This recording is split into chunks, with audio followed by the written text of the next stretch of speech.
사돈, 오늘 아주 배불리 먹었네요. 다음에도 잘 부탁해요.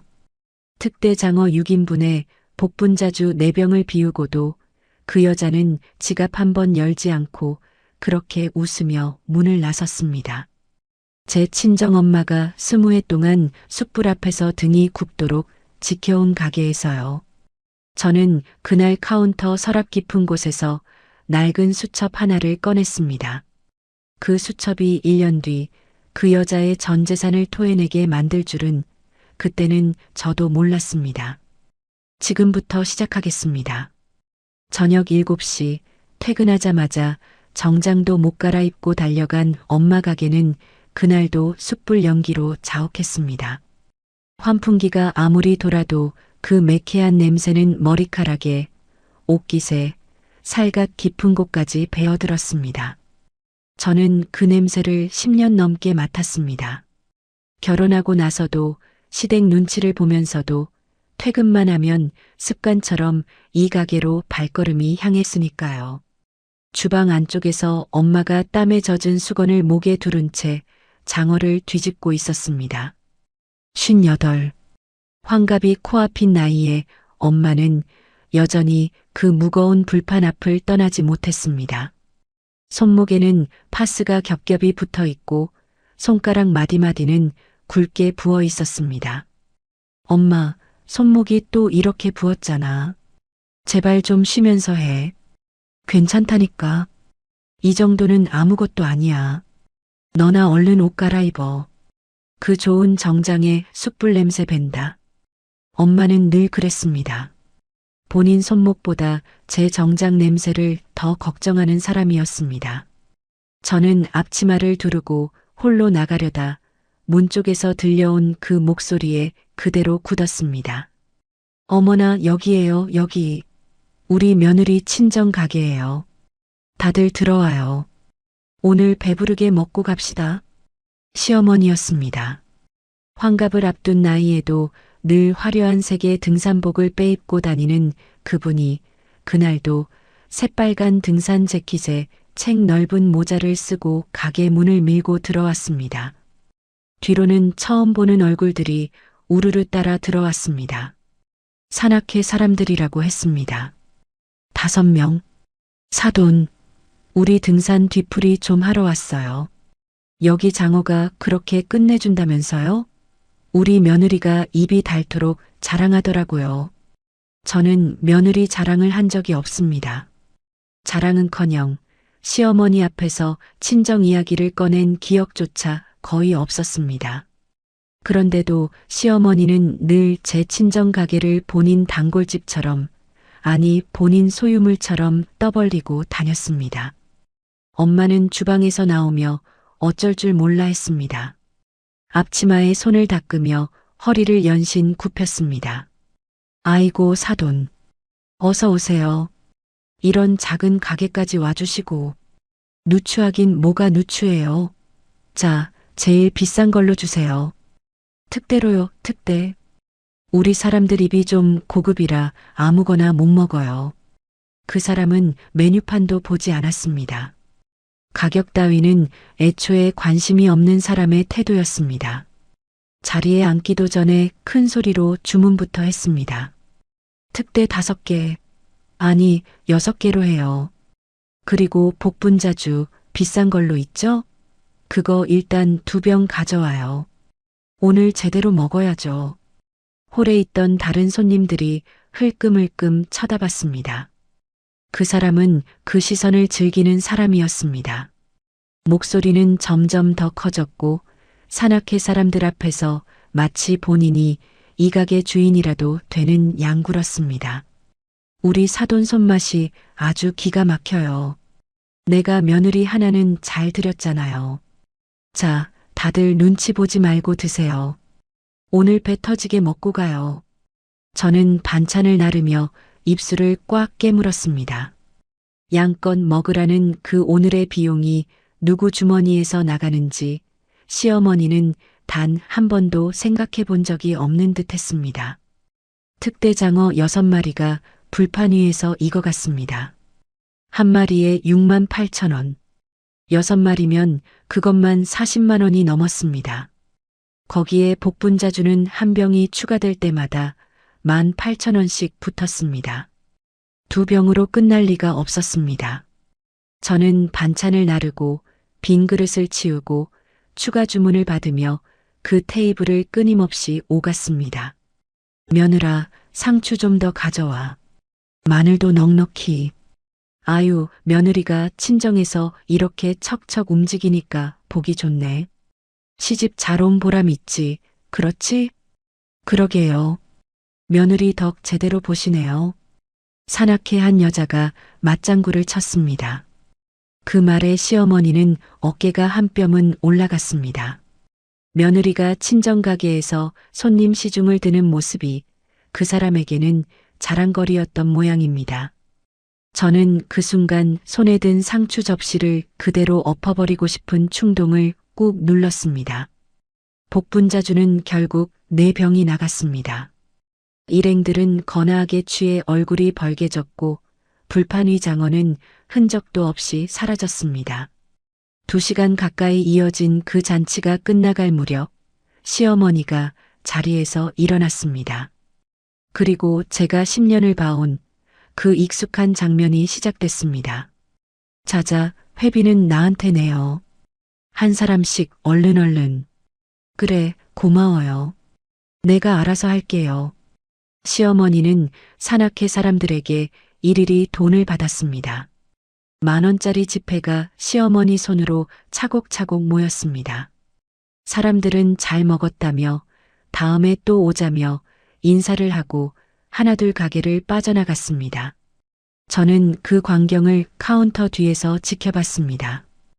회비를 다 걷고 그 돈을 본인 핸드백 깊숙이 챙겨 넣는 것까지요. 그리고 시어머니는 그 돈을 단 한 푼도 카운터에 내려놓지 않았습니다. 산악회 사람들을 다 내보낸 뒤 시어머니는 핸드백을 어깨에 척 걸치고 카운터로 다가왔습니다. 저는 순간 이번엔 다를까 하는 기대를 했습니다. 어리석게도요. 사돈, 오늘 아주 잘 먹었어요. 역시 사돈 음식 솜씨는 최고야. 다음에도 사람들 데리고 또 올게요. 그게 다였습니다. 계산서를 달라는 말도 카드를 꺼내는 손짓도 없었습니다. 저희 어머니에게 잘 먹었다는 인사 한마디를 음식값 대신 던지고는 책 넓은 모자를 고쳐 쓰며 출입문을 향해 걸어갔습니다. 엄마는 카운터 앞에 서서 그저 웃었습니다. 그 굽은 허리로 부은 손목으로 2시간을 불판 앞에 서 있던 사람이요. 네, 사돈. 조심히 들어가세요. 다음에 또 오세요. 저는 그 말이 목구멍에서 칼날처럼 걸렸습니다. 또 오라니. 엄마는 왜 또 오라고 하는 걸까요? 저 사람이 또 오면 엄마 손목은 또 부을 텐데. 적금은 또 비어갈 텐데. 문이 닫히고 가게에 다시 정적이 내려앉았을 때 안쪽 구석 테이블에서 누군가 천천히 몸을 일으켰습니다. 제 남편이었습니다. 저는 그제야 알았습니다. 그 사람이 언제부터 거기 앉아 있었는지를요. 시어머니 일행이 한창 술판을 벌일 때 뒤늦게 어머니 연락을 받고 슬그머니 합류의 끝자리에 끼어 앉아 있었던 겁니다. 그리고 장모가 구워준 장어를 아무 말 없이 집어먹고 있었던 겁니다. 여보, 나왔어. 어머니 벌써 가셨어? 아, 진짜 배부르네. 남편은 트림을 하며 다가왔습니다. 제 얼굴이 어떤 표정인지 보지도 않고요.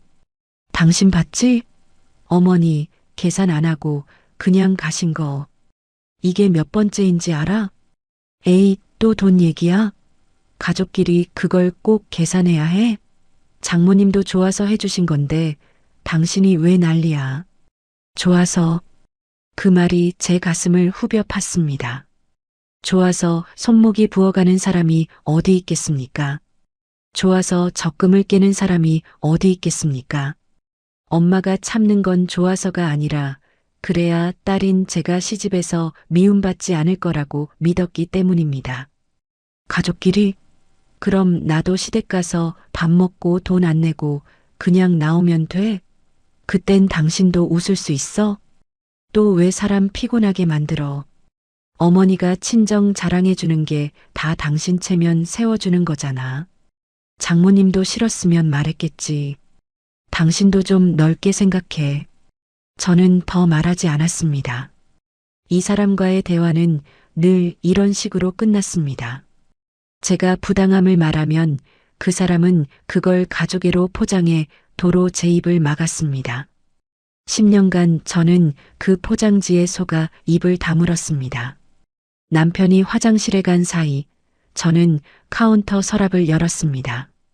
가장 깊은 안쪽, 손때 묻은 낡은 수첩 하나를 꺼냈습니다. 표지도 달아 글씨가 희미해진 그 수첩은 사실 엄마가 외상값을 적던 장부였습니다.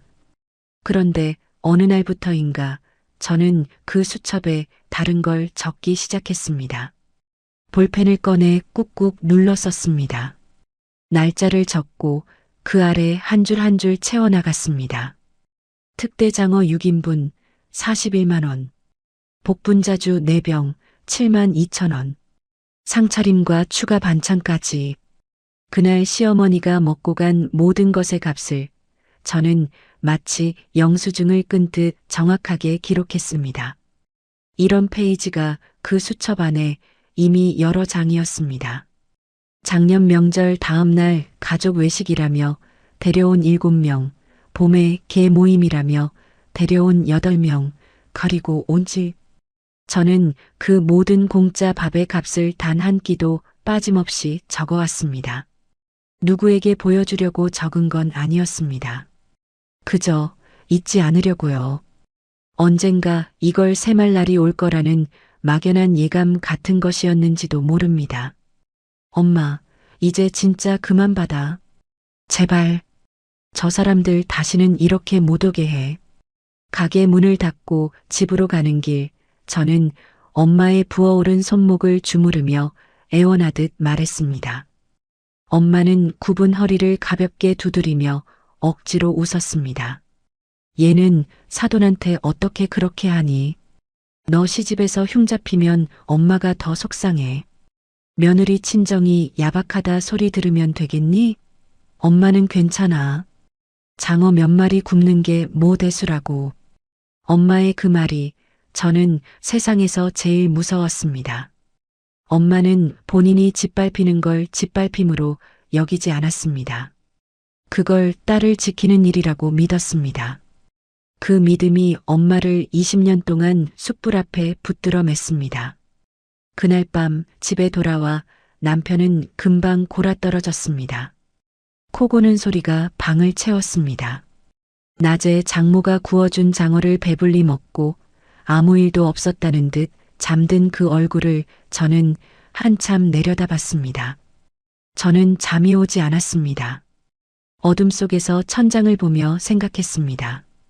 엄마는 평생 참는 법밖에 모르는 사람입니다. 그러니 참지 않는 일은 제가 해야 했습니다. 엄마가 미움받을까 두려워 못하는 일을 딸인 제가 대신 해야 했습니다. 서랍 속 수첩에 적힌 숫자들이 머릿속을 떠다녔습니다. 그 숫자들은 더 이상 그냥 기록이 아니었습니다. 언젠가 반드시 세매야 할 청구서였습니다. 저는 그날 밤 조용하고 서늘한 결심 하나를 가슴에 품었습니다. 더는 참지 않겠다고. 이 기록을 반드시 받아낼 날을 만들겠다고요. 그때는 그 결심이 얼마나 큰 일을 불러올지 몰랐습니다. 다만 한 가지는 분명했습니다. 엄마의 부은 손목을 주무르던 그 밤이 제 인생에서 가장 길었던 10년이 끝나기 시작한 첫날 밤이었다는 것을요. 며칠 뒤 남편은 퇴근하는 제 팔을 붙잡고 또 한 번 제 속을 뒤집어 놓았습니다. 여보, 나 차 좀 바꿔야겠어. 장모님한테 3천만 원만 말해봐. 어차피 식당 장사 잘 되시잖아. 그 말을 하는 사람의 얼굴에는 미안함이라곤 손톱만큼도 없었습니다. 그날이 엄마의 무릎 연골이 완전히 주저앉기 사흘 전이었습니다. 저는 현관에서 신발을 벗다 말고 그대로 그 사람을 돌아봤습니다. 무슨 차? 지금 차 멀쩡하잖아. 또 무슨 차를 받고? 멀쩡하긴 뭐가 멀쩡해. 그 차 끌고 회사 가면 내가 얼마나 초라한지 알아? 남자 체면이 있지. 체면. 그 집안 사람들은 입만 열면 체면이었습니다. 시어머니는 산악회에서 체면, 남편은 회사에서 체면. 그 체면이라는 것의 비용을 늘 제 친정이 되고 있다는 사실은 누구도 입에 올리지 않았습니다. 그 돈을 왜 우리 엄마한테 빌려? 당신 적금도 있잖아. 차 할부로 사면 되지. 할부 이자 아깝잖아. 장모님은 그냥 빌려주시면 되는데 뭐하러 은행 좋은 일 시켜? 가족끼리 그 정도도 못해줘? 또 그 말이었습니다. 가족끼리. 저는 그 단어가 그 사람 입에서 나올 때마다 누군가의 등골이 휘는 소리를 들었습니다. 안 돼. 우리 엄마 무릎도 안 좋고 식당도 겉으로만 잘 되는 거야. 들어가는 돈이 얼마나 많은데. 엄마 적금 건드리지 마. 그 돈은 엄마가 늙어서 쓸 돈이야. 저는 단호하게 잘랐습니다. 10년 만에 처음으로 그 사람 앞에서 한 발도 물러서지 않았습니다. 남편은 어이없다는 표정을 짓더니 입을 삐죽이며 방으로 들어가 문을 쾅 닫았습니다. 그날은 그렇게 끝난 줄 알았습니다. 다음 날 회사에서 정신없이 일하고 있는데 엄마에게서 전화가 왔습니다. 목소리가 어딘가 조심스러웠습니다. 유미야, 저기 그 차 말이다. 사위가 그렇게 필요하다는데 엄마가 조금 보태주면 안 되겠니?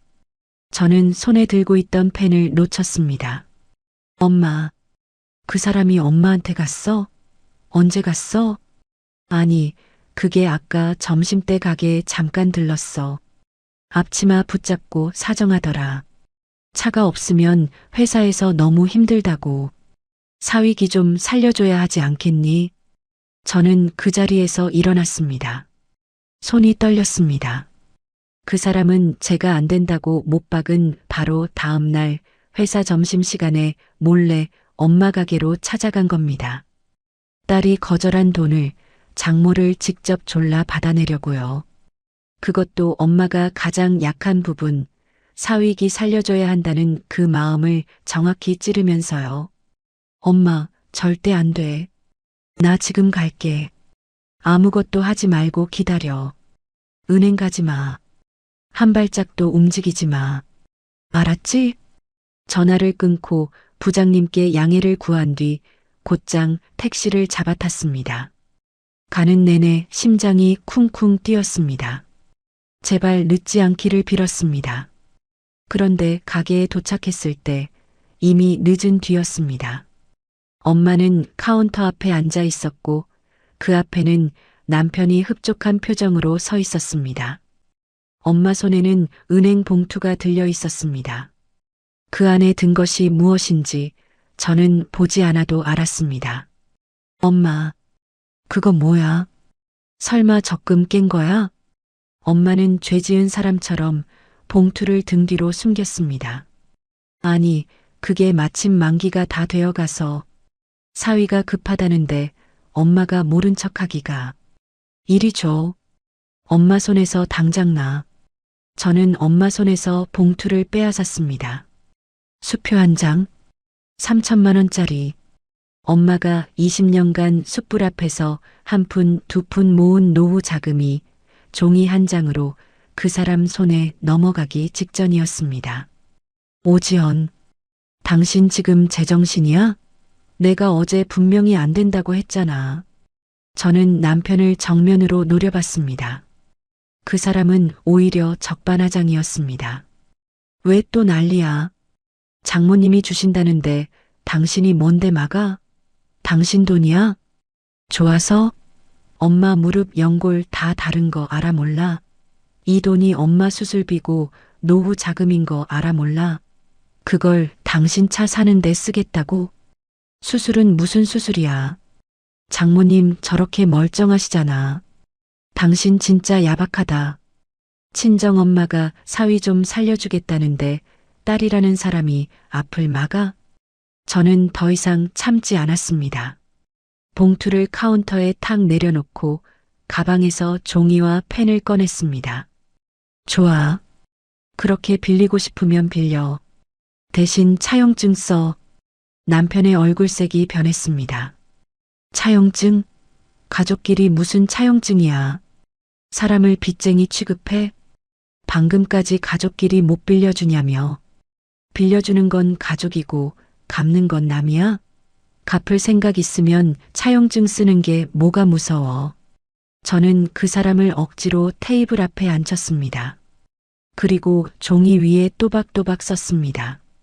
채무자 오지연, 채권자 박순자, 금액 3천만 원, 날짜, 그리고 변제 조건까지. 10년간 직장에서 계약서를 숱하게 다뤄온 제 손은 한 글자도 떨리지 않았습니다. 여기 이름 쓰고 지장 찍어. 말로만 가족 타령하지 말고. 안 써. 지금 뭐 하는 짓이야? 장모님 앞에서 나를 이렇게 망신줘야 속이 시원해? 안 쓰면 이 돈 못 가져가. 엄마 돈은 단 한 푼도 못 줘. 선택해.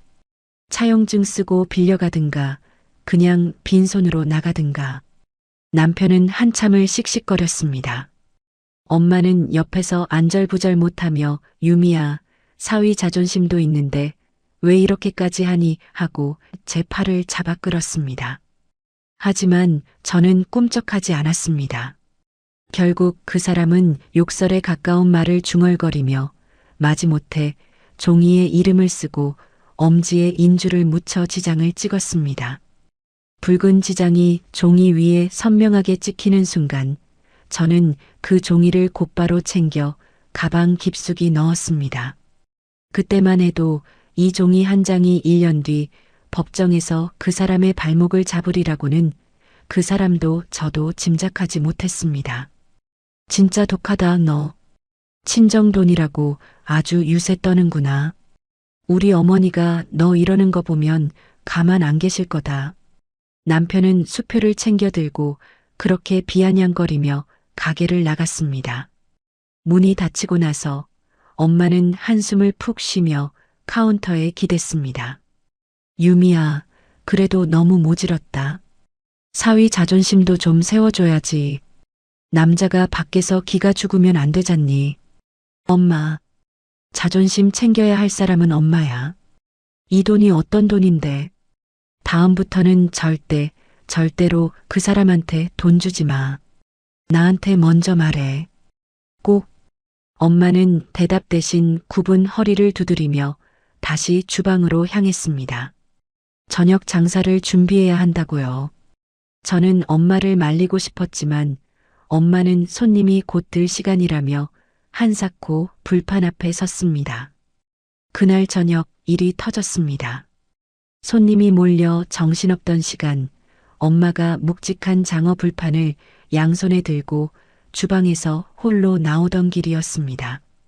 갑자기 유미야, 내 다리 하는 비명이 터졌습니다.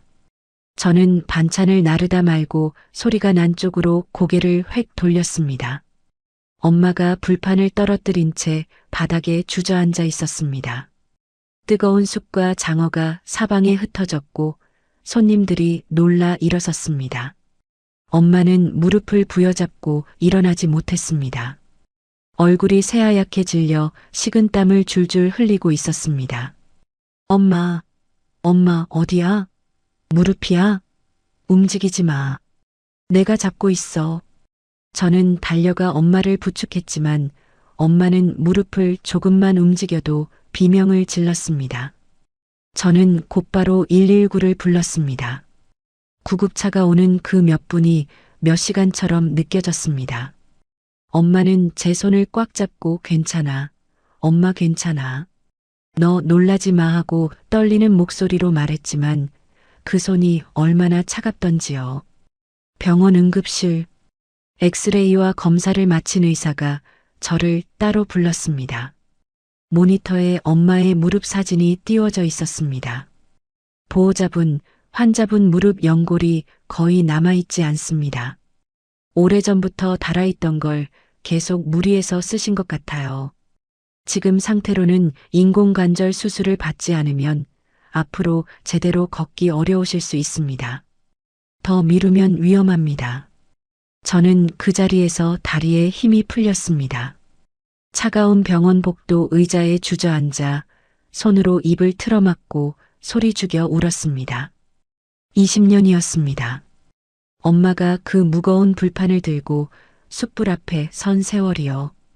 그 세월이 엄마의 무릎을 통째로 갈아 없앤 겁니다. 그리고 그 마지막 한 조각마저 사위차 사주겠다고 은행을 다녀온 오늘 무너진 거였습니다. 병실에 누운 엄마는 진통제를 맞고도 끙끙 앓았습니다. 그 모습을 보며 저는 가방에서 휴대폰을 꺼냈습니다. 시댁에 알려야 했습니다.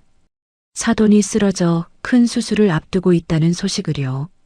명색이 사돈인데 모른 척할 수는 없는 일이니까요.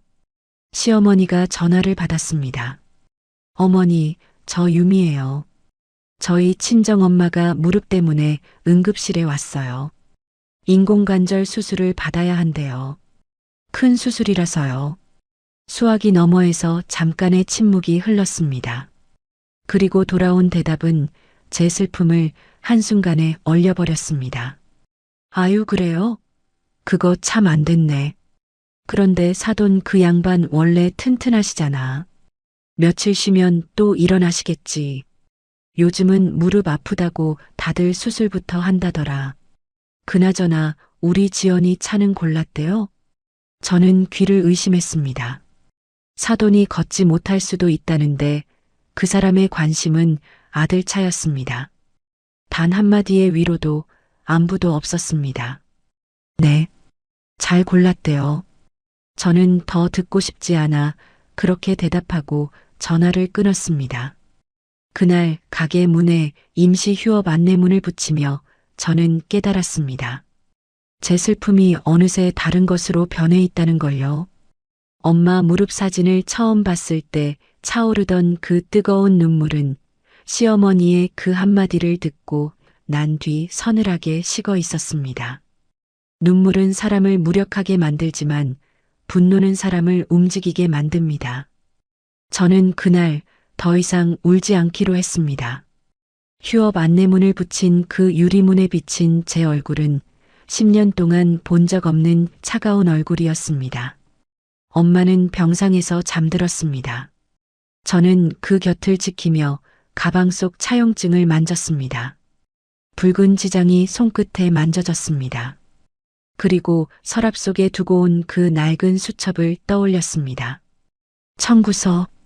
세매야 할 날이 점점 가까워지고 있다는 걸 저는 그 차가운 병실 안에서 분명하게 느꼈습니다. 엄마가 인공관절 수술을 앞두고 병상에 누운 다음 날 아침 시어머니에게서 전화가 왔습니다. 저는 사돈 안부를 묻는 줄 알았습니다. 그런데 수화기 너머에서 들려온 첫 마디는 이것이었습니다. 며느라, 다음 주에 내 중학교 동창회 한다. 한 10명쯤 데려갈 거니까 제일 넓은 방 비워놔라. 술이랑 음료도 넉넉히 채워두고 괜히 사람들 앞에서 내 얼굴 깎이게 하지 말고. 그 순간 제 안에 남아있던 마지막 죄책감 한 조각이 소리도 없이 부서졌습니다. 병실 침대 옆에서 휴대폰을 받아든 저는 잠시 제가 잘못 들은 줄 알았습니다. 어머니, 지금 저희 엄마 수술 앞두고 입원해 계세요. 가게도 문 닫았고요. 아니, 그러니까 수술은 병원에서 받으면 되는 거고 동창회는 다음 주잖아. 일주일이면 가게 다시 열 수 있지 않아? 내가 동창들한테 며느리 친정이 장어집 한다고 얼마나 자랑했는데 이번에 내가 크게 한턱 쏘는 걸로 다 말해놨단 말이다. 한턱? 그 한턱의 값이 누구 손에서 나가는지 그 사람은 그날도 단 한 번도 생각하지 않았습니다. 본인 입으로 쏜다고 하면서 정작 지갑을 여는 사람은 늘 제 친정이었으니까요.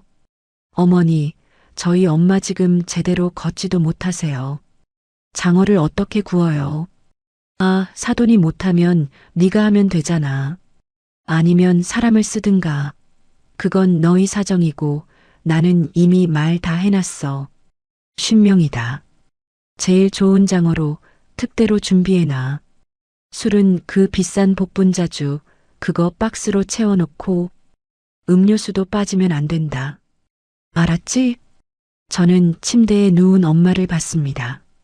진통제 기운에 겨우 잠들었던 엄마가 통증에 인상을 찌푸리며 끙끙 앓는 소리를 내고 있었습니다.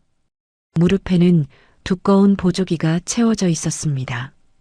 그 모습을 보면서 사돈의 동창회 50인분을 통보하는 사람이 세상에 정말 있었습니다. 그때 수화기 너머에서 다른 손이 전화를 빼앗는 소리가 났습니다. 남편이었습니다. 병원에는 코빼기도 안 비치던 사람이 어머니 옆에는 딱 붙어 있었던 모양입니다. 여보, 나야. 어머니 동창회 그거 당신이 좀 잘 챙겨드려. 어머니가 동창들 앞에서 한 번도 제대로 길을 못 펴셨대. 이번엔 우리라도 체면 세워드리자. 이런 게 며느리 도리야.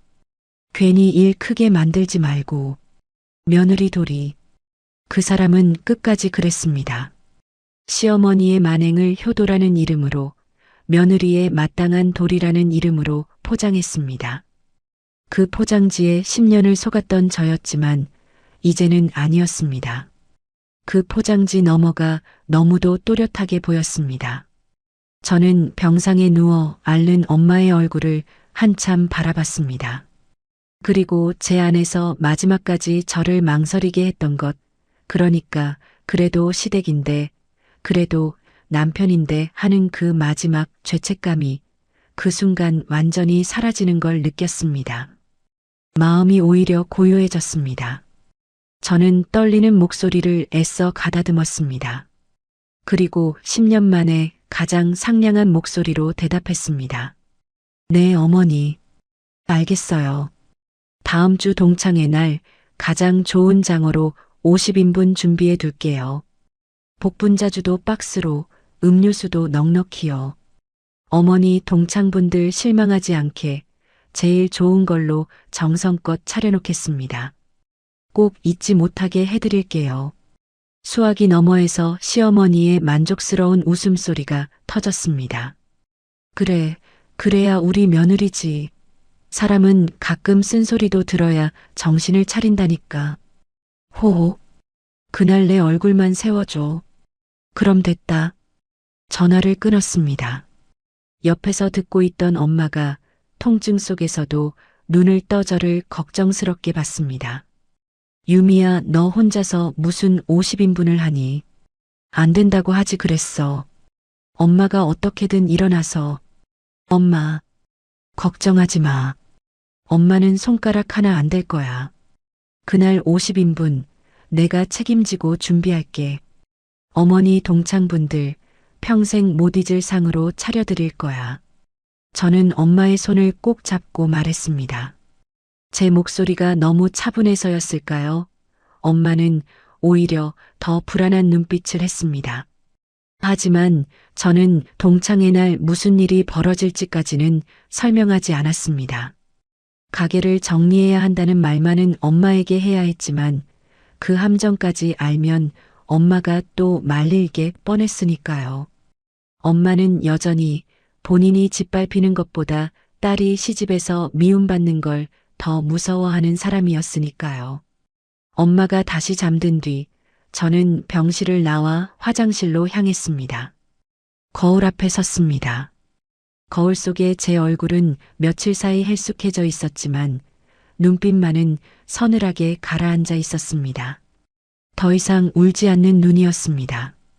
저는 거울을 보며 머릿속으로 계획을 정리했습니다. 일주일. 동창회까지 정확히 일주일이 남았습니다. 그 안에 모든 걸 끝내야 했습니다. 시어머니가 50명을 끌고 와 한턱 쏘는 그날, 인생에서 가장 비싼 한턱이 되도록 만들어야 했습니다. 손을 씻고 병실로 돌아온 저는 엄마가 잠든 걸 확인하고 조용히 짐을 챙겼습니다. 그리고 곧장 병원을 나섰습니다. 향한 곳은 엄마 가게가 있는 동네에서 가장 오래되고 입김 센 부동산이었습니다. 20년 넘게 그 자리를 지킨 동네 상가 거래라면 모르는 게 없는 중개업자가 있는 곳이었습니다. 낡은 부동산 문을 열고 들어서자 머리가 희끗한 중개업자가 안경 너머로 저를 봤습니다. 어이구, 장어집 따님 아니오? 어머니는 좀 어떠셔? 쓰러지셨다던데 많이 안 좋으신가? 안녕하세요.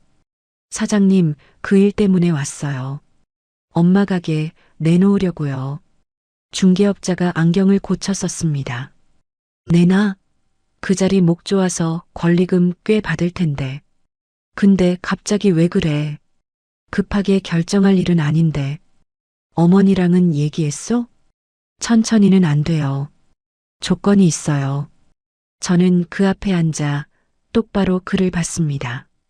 권리금 시세보다 많이 깎아드릴게요. 대신 다음 주 화요일 전까지 모든 명의 변경하고 인수인계까지 다 끝낼 수 있는 사람을 구해주세요. 일주일 안에요. 중개업자의 눈이 커졌습니다.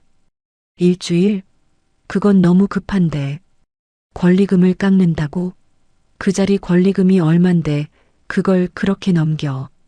손해가 클 텐데 아가씨. 무슨 사정인지는 몰라도 헐값에 던지면 나중에 후회해. 사정이 있어요. 길게 설명은 못 드려요. 권리금은 충분히 낮춰드릴게요. 대신 바로 움직일 수 있는 분이어야 해요. 화요일까지 영업신고증 명의까지 새 주인 앞으로 완전히 넘어가야 해요. 그게 제 조건이에요. 가능할까요? 저는 한 글자 한 글자 또박또박 말했습니다. 제 목소리에 실린 서늘한 기운에 중개업자는 잠시 말을 잃었습니다. 그는 저를 한참 살피더니 무언가 깊은 사정이 있다는 걸 직감한 듯 고개를 끄덕였습니다. 알겠소. 권리금을 그만큼 양보한다면야 살 사람이야 금방 나타나지. 그 자리는 워낙 탐내는 사람이 많았으니까. 마침 식당 자리 찾던 양반이 몇 있었어. 내가 오늘 당장 연락 돌려보리다. 감사합니다. 한 가지 더요. 새 주인이 정해지면 그분을 저랑 따로 한번 만나게 해주세요. 꼭 직접 드릴 말씀이 있어요. 그럽시다. 보아하니 보통 사정은 아닌 것 같네. 부동산을 나서는데 저녁 바람이 차가웠습니다. 저는 잠시 가게 쪽을 바라봤습니다. 휴업 안내문이 붙은 채 불 꺼진 엄마 가게가 어둠 속에 서 있었습니다. 20년간 엄마의 등이 굽도록 무릎이 닳도록 지켜온 자리였습니다. 그 가게를 저는 일주일 안에 다른 사람 손에 넘기려 하고 있었습니다. 가슴 한구석이 시렸습니다. 엄마에게 저 가게가 어떤 의미인지 저는 누구보다 잘 알았습니다. 아빠가 일찍 떠난 뒤 저 하나 키우겠다고 엄마가 맨손으로 일군 자리였습니다.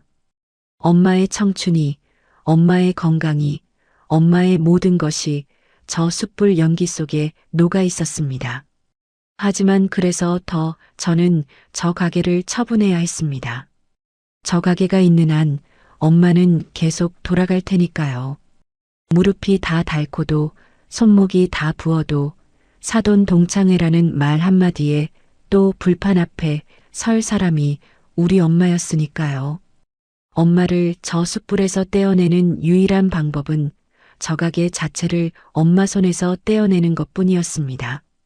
그리고 동시에 저 가게는 일주일 뒤 시어머니에게 놓을 가장 완벽한 함정이기도 했습니다. 아마 다음 주 며느리 친정 가게인 줄 알고 50명을 끌고 들어올 겁니다. 본인이 주인 행세를 하며 한턱 쏠 거라고 큰 소리 치겠죠. 하지만 그날 그 가게는 더 이상 우리 가게가 아닐 겁니다. 남의 가게에서 남의 장어를 50인분 먹고 남에게 그 값을 치러야 할 겁니다. 휴대폰을 꺼내 달력을 봤습니다. 동창의 날짜에 빨간 동그라미를 쳤습니다. 그 동그라미가 일주일 뒤 터질 거대한 함정의 폭발 지점이었습니다. 집으로 돌아가는 길 남편에게서 문자가 왔습니다. 어머니가 동창에 신경 써줘서 고맙대. 역시 우리 와이프가 최고지. 장어는 제일 좋은 걸로 부탁해 끝에는 웃는 이모티콘까지 붙어 있었습니다. 저는 그 문자를 한참 들여다봤습니다. 그리고 답장을 보냈습니다. 응, 걱정 마. 제일 좋은 장어로 준비할게. 어머니가 평생 잊지 못할 동창회로 만들어 드릴게. 거짓말은 한마디도 아니었습니다. 저는 정말로 제일 좋은 장어를 준비할 거였고, 시어머니는 정말로 그 동창회를 평생 잊지 못할 거였으니까요. 병원으로 돌아와 다시 엄마 곁에 앉았습니다. 엄마는 잠결에도 제 손을 찾아 잡았습니다. 거칠고 부은 손이었습니다. 그 손을 두 손으로 감싸주며 저는 속으로 약속했습니다. 엄마, 이제 딱 일주일만 기다려. 그동안 엄마가 흘린 눈물과 엄마가 깎인 무릎과 엄마가 참아 삼킨 그 모든 모욕값을 내가 한 푼도 빠짐없이 받아낼게. 창밖으로 병원 불빛들이 하나둘 꺼져갔습니다. 저는 잠들지 않았습니다. 머릿속으로 일주일의 계획을 몇 번이고 되짚었습니다. 부동산, 새 주인, 명예 변경, 그리고 동창회 당일의 그림까지 빈틈이 있어서는 안 됐습니다. 단 하나의 빈틈도요. 도화선에 불은 이미 붙었습니다. 이제 남은 건 그 불이 정확히 일주일 뒤 시어머니의 발밑에서 터지도록 끝까지 지켜보는 일뿐이었습니다. 엄마에게 가게를 팔자고 말하는 일은 제 인생에서 가장 어려운 설득이었습니다. 엄마는 한참을 말없이 천장만 보다가 끝내 눈물을 흘리며 이렇게 말했습니다. 그래, 유미야. 엄마가 너 하자는 대로 할게. 이제 엄마는 그 불판 다시는 안 잡을란다. 그 한마디를 듣는데 저는 20년이 걸렸습니다. 병실로 돌아온 다음 날 아침, 저는 엄마 침대 옆에 의자를 바짝 당겨 앉았습니다. 그리고 차분히 입을 열었습니다. 엄마, 나 어제 부동산 다녀왔어. 가게 내놓으려고. 엄마의 눈이 흔들렸습니다. 가게를? 그 가게를 왜 안 된다, 유미야. 그게 어떤 가게인데? 엄마가 너 키우면서 한 푼, 두 푼. 알아, 엄마. 그 가게가 엄마한테 뭔지 내가 왜 몰라. 아빠 돌아가시고 엄마가 맨손으로 일군 거잖아. 나 그거 다 알아. 엄마는 보조기 채운 무릎을 내려다봤습니다. 그 무릎이 그 가게가 엄마에게서 가져간 마지막 대가였습니다. 엄마, 의사 선생님이 뭐라고 했는지 기억나? 다시 무리하면 평생 못 걷는데. 근데 엄마 가게가 그대로 있으면 엄마는 또 돌아갈 거잖아. 수술하고 조금만 걸을 만하면 또 그 불판 앞에 설 거잖아. 안 그래? 엄마는 대답하지 못했습니다. 그게 답이었습니다. 엄마는 그런 사람이었으니까요. 손목이 부어도 무릎이 닳아도 손님이 있으면 불판 앞에 서는 사람. 그리고 엄마, 가게가 있는 한 시어머니는 계속 와. 동창회로, 산악회로, 개 모임으로. 엄마한테 공짜 밥 얻어먹으려고 평생 올 거야. 엄마는 또 미안하다고 사돈인데 어떡하냐고 다 받아줄 거고.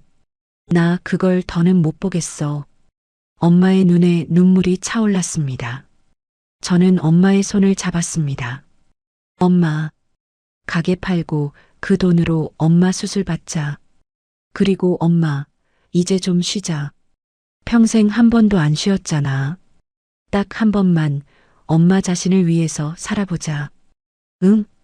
엄마는 한참을 말이 없었습니다.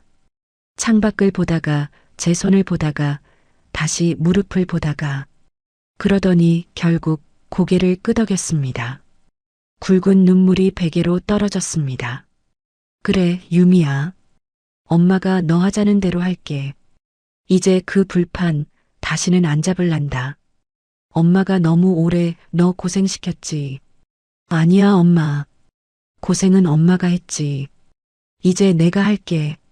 엄마는 가만히 있어. 저는 가방에서 위임장과 필요한 서류들을 꺼냈습니다. 미리 준비해 둔 것들이었습니다. 엄마는 떨리는 손으로 펜을 쥐었습니다. 잠시 망설이더니 제 얼굴을 한번 보고 이름을 써내려갔습니다. 박순자.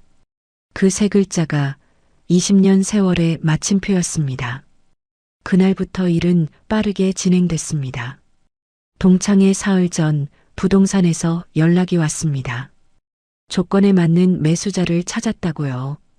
저는 가게 구석 테이블에서 그 사람을 만났습니다. 새 주인이 될 사람은 40대 후반의 남자였습니다. 첫인상부터 단단했습니다. 말수가 적고 눈빛이 흔들림 없는 사람이었습니다.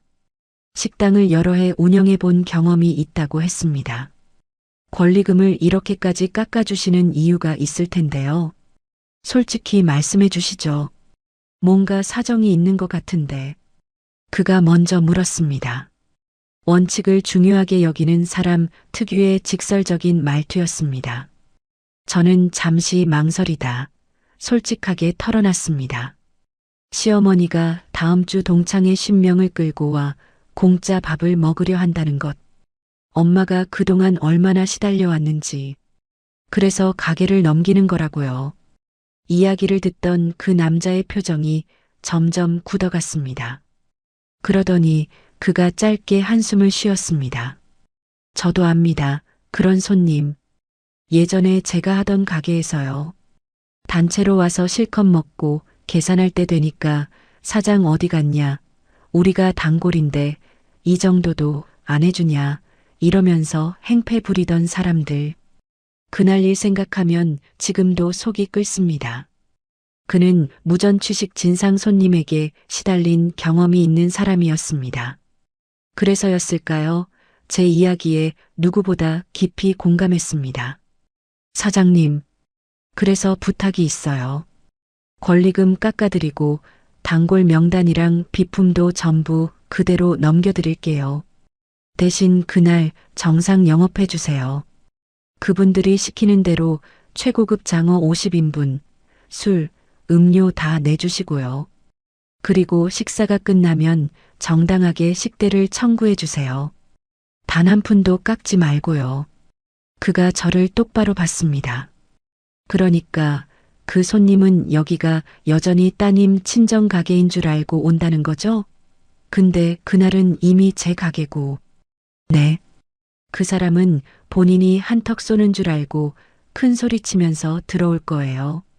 하지만 그날 이 가게는 사장님 가게예요. 결국 남의 가게에서 남의 장어를 먹었으니 정당하게 그 값을 치러야 하는 거죠. 그가 천천히 고개를 끄덕였습니다. 입가에 옅은 미소가 스쳤습니다. 좋습니다. 정당한 영업, 정당한 청구. 그건 제가 식당하면서 제일 중요하게 여기는 원칙이에요. 손님이 먹었으면 값을 치른다. 그게 당연한 겁니다. 그 당연한 걸 그동안 안 지킨 사람한테 그날은 제가 똑똑히 받아내겠습니다. 저와 그는 그렇게 손을 맞잡았습니다. 서로의 이해가 정확히 맞아떨어진 동맹이었습니다. 매매 계약서에 도장을 찍었습니다. 그리고 저는 곧장 구청으로 향했습니다. 영업신고증의 명의를 새 주인 앞으로 변경하는 절차를 밟았습니다. 동창회 전날까지 이 가게는 서류상으로도 완전히 다른 사람의 것이 되어야 했습니다. 담당 공무원이 서류를 확인하고 접수 처리를 마친 뒤 영업신고상으로도 새 주인이 정식으로 영업할 수 있는 상태가 됐습니다. 동창회 전날까지 필요한 절차는 깔끔하게 마무리됐습니다. 새 주인은 부지런했습니다. 휴업으로 텅 비어있던 가게를 다시 채우기 시작했습니다. 동창회 당일 영업을 위해 최고급 생장어를 대량으로 들여왔습니다. 비싼 복분자주도 박스째 쌓았습니다. 음료수도 넉넉히요. 시어머니가 주문한 그대로, 아니 그 이상으로요. 그 모든 비용은 이제 그 사람이 치르게 될 50인분짜리 청구서의 재료였습니다. 가게 일이 정리되자 저는 다음 일에 착수했습니다. 그날 오후 회사로 돌아온 저는 제 책상에 앉았습니다. 그리고 서랍 안쪽 깊은 곳에서 미리 발급받아둔 서류들을 꺼냈습니다. 가족관계 증명서, 그리고 그동안 정리해둔 재산 목록이었습니다. 저는 컴퓨터 모니터를 켰습니다. 화면에 띄운 것은 이혼 서류였습니다. 10년의 결혼 생활을 끝낼 서류였습니다. 저는 빈칸을 하나하나 채워나갔습니다. 손은 떨리지 않았습니다. 오히려 차분했습니다. 슬프지도 않았습니다. 그저 끝내야 할 일을 끝낸다는 마음뿐이었습니다. 10년이었습니다. 그 사람은 단 한 번도 제 편에 서준 적이 없었습니다. 어머니가 친정 가게에서 공짜 밥을 먹을 때도, 어머니가 사돈 수술을 무시할 때도, 장모의 적금을 가로채 차를 사려 할 때도 그 사람은 늘 어머니 편이었고 자기 편이었습니다. 단 한 번도 제 편인 적이 없었습니다. 저는 가방에서 차용증을 꺼내 책상 위에 놓았습니다. 붉은 지장이 선명한 종이였습니다. 그리고 그 옆에 엄마 가게 카운터에서 가져온 낡은 수첩을 놓았습니다. 공짜 밥 장부. 시어머니가 먹고 간 수백만 원어치의 기록이 빼곡히 적힌 그 수첩을요. 차용증, 장부, 그리고 이혼 서류. 이 세 가지가 10년간 저를 짓눌렀던 사람들을 끊어낼 제 무기였습니다. 완성된 이혼 서류를 두꺼운 노란 봉투에 넣었습니다. 봉투를 단단히 봉인하고 가방 가장 깊은 곳에 찔러 넣었습니다. 때가 되면 꺼낼 거였습니다. 동창회가 끝나고 모든 게 무너진 그날에요. 그날 저녁 남편이 병실로 찾아왔습니다. 엄마 병문안이 아니라 동창회 준비를 확인하러 온 거였습니다. 그 사람은 들어오자마자 엄마에게는 눈길도 안 주고 저부터 찾았습니다. 여보, 동창회 준비 잘 돼가? 어머니가 자꾸 물어보셔서. 장어는 좋은 걸로 했지? 저는 손에 들고 있던 서류 봉투를 가방에 넣고 그 사람을 봤습니다. 그리고 미소를 지었습니다. 응. 최고급 장어로 50인분 다 준비해놨어. 복분자주도 박스로 채워놨고 음료수도 넉넉히. 어머니 동창분들 입이 떡 벌어지실 거야. 산더미처럼 차려놨거든. 남편의 얼굴이 환해졌습니다. 그 사람은 제 순종적인 태도에 어깨가 으쓱했습니다. 역시 우리 와이프가 최고야. 어머니가 너 칭찬 많이 하시더라. 거봐, 진작 이렇게 좀 하지. 가족끼리 좋은 게 좋은 거잖아. 그러게. 진작 이럴 걸 그랬어. 저는 웃으며 대답했습니다. 그 사람은 제 말 속에 숨은 칼날을 전혀 알아채지 못했습니다. 콧노래까지 흥얼거리며 병실을 나섰습니다. 어머니에게 자랑스럽게 전할 생각에 신이 난 모습이었습니다. 문이 닫히고 저는 잠든 엄마를 봤습니다. 그리고 조용히 함정이 완성되어 가는 가게를 떠올렸습니다. 최고급 장어가 쌓이고 복분자주가 박스째 채워지고 새 주인이 카운터를 지키고 있을 그 가게를요. 모든 준비가 끝났습니다. 가게는 넘어갔고 명의는 바뀌었고 새 주인은 채비를 마쳤습니다. 차용증과 장부는 제 가방 안에, 이혼 서류는 봉투 안에 봉인되어 있었습니다. 이제 남은 건 단 하나. 그날이 오기를 기다리는 일이었습니다. 저는 병실 창밖으로 내려앉는 어둠을 바라봤습니다. 며칠 뒤 대형 버스 한 대가 그 가게 앞에 멈춰 설 겁니다. 그분이 신명을 끌고 기세등등하게 내릴 겁니다. 본인 인생에서 가장 화려한 한턱을 쏘러왔다고 믿으면서요. 저는 조용히 그 결전의 날을 기다렸습니다. 가방 속 노란 봉투를 한 번 더 만지면서요. 동창회 당일 가게 앞에 대형 버스가 멈춰 서고 시어머니가 가장 먼저 내렸습니다. 그 뒤로 10명을 이끌고 가게 문을 밀며 이렇게 외쳤습니다. 자자, 여기가 우리 며느리 친정이야. 오늘 돈 걱정 말고 마음껏들 먹어. 내가 쏜다. 그 순간 카운터 뒤에서 모자를 푹 눌러 쓴 새 주인이 팔짱을 낀 채 그 광경을 조용히 지켜보고 있었습니다. 그날 점심 저는 가게에 가지 않았습니다. 대신 길 건너 카페 창가에 앉아 그 가게를 멀찍이 지켜봤습니다. 직접 그 안에 있을 필요는 없었습니다. 제가 놓은 함정은 이미 완벽했고 그 함정을 현장에서 집행할 사람은 따로 있었으니까요. 저는 다만 그 도화선에 불이 붙는 순간을 두 눈으로 확인하고 싶었습니다. 낮 12시가 조금 넘은 시각 대형 관광버스 한 대가 요란한 엔진 소리를 내며 가게 앞에 멈춰 섰습니다. 문이 열리고 가장 먼저 내린 사람은 시어머니였습니다. 그분은 한껏 멋을 냈더군요. 평소 등산복 대신 화려한 꽃무늬 정장에 진주 목걸이까지 걸고 있었습니다. 머리는 미용실에서 막 만지고 온 듯 부풀려져 있었습니다. 평생을 기다려온 무대에 오르는 사람처럼 그분은 잔뜩 들떠 있었습니다. 버스에서 동창들이 줄줄이 내렸습니다. 환갑 전후의 동창들이 50명. 저마다 차려입고 들뜬 얼굴로 가게를 올려다봤습니다.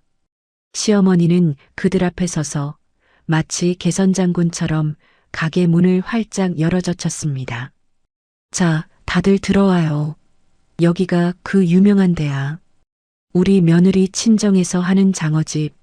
내가 늘 말했잖아. 우리 며느리가 보통이 아니라고. 오늘 다들 며느리 덕 좀 봐. 저는 창 너머로 그 광경을 보며 입술을 깨물었습니다. 며느리 덕이라는 그 말이 그날따라 유난히 또렷하게 들렸습니다. 그분은 끝까지 며느리를 팔았습니다. 본인이 평생 부려온 허세의 마지막 무대에서도요. 일행들이 우르르 가게 안으로 밀려 들어갔습니다. 저는 그제야 자리에서 일어나 길을 건너 가게 쪽으로 다가갔습니다. 아니 들여다 보이는 창가까지요. 직접 마주칠 생각은 없었지만 마지막 그림만은 가까이서 봐야 했으니까요. 가게 안은 이미 거대한 잔치상처럼 차려져 있었습니다. 새 주인이 밤새 준비한 거였습니다. 테이블마다 손질된 최고급 생장어가 가지런히 놓여 있었고 불판은 벌써 달궈져 빨갛게 익어 있었습니다. 복분자주는 테이블마다 박스째 대기 중이었습니다. 음료수도 넉넉했습니다. 시어머니가 주문한 그대로, 아니 그 이상으로 화려한 상이었습니다. 어머나 상 좀 봐. 역시 사돈집이라 다르네. 동창 한 명이 감탄했습니다. 시어머니의 어깨가 또 한 뼘 올라갔습니다. 그럼 우리 사돈이 솜씨가 보통이 아니거든. 자, 다들 앉아요. 오늘 양껏 먹고 마셔요. 비싼 거, 좋은 거 다 시켜. 돈 걱정은 하지 말고. 내가 다 알아서 할 테니까. 내가 다 알아서 할 테니까. 그렇게 말했습니다. 평생 단 한 번도 본인 돈으로 알아서 한 적 없으면서요. 그 말이 그날만큼은 진실이 될 줄을 그분은 꿈에도 몰랐습니다. 일행들이 자리에 앉았습니다. 불판 위에 장어가 올라가고 고소한 냄새가 가게를 가득 채웠습니다. 카운터 쪽에는 모자를 푹 눌러 쓴 새 주인이 팔짱을 낀 채 서 있었습니다. 표정 하나 없이 그저 묵묵히 그 광란의 잔치를 지켜봤습니다. 진상 손님에게 시달려 본 사람만이 지을 수 있는 차갑게 가라앉은 눈빛이었습니다. 잔치가 무르익었습니다. 일행은 앞다투어 복분자주를 추가로 시켰습니다. 여기 술 한 병 더. 여기도. 불판 위에는 장어가 산더미처럼 쌓였습니다. 한 마리가 사라지면 또 한 마리, 또 한 마리. 특대 장어가 끝도 없이 구워졌습니다. 그리고 개걸스럽게 먹고 마셨습니다.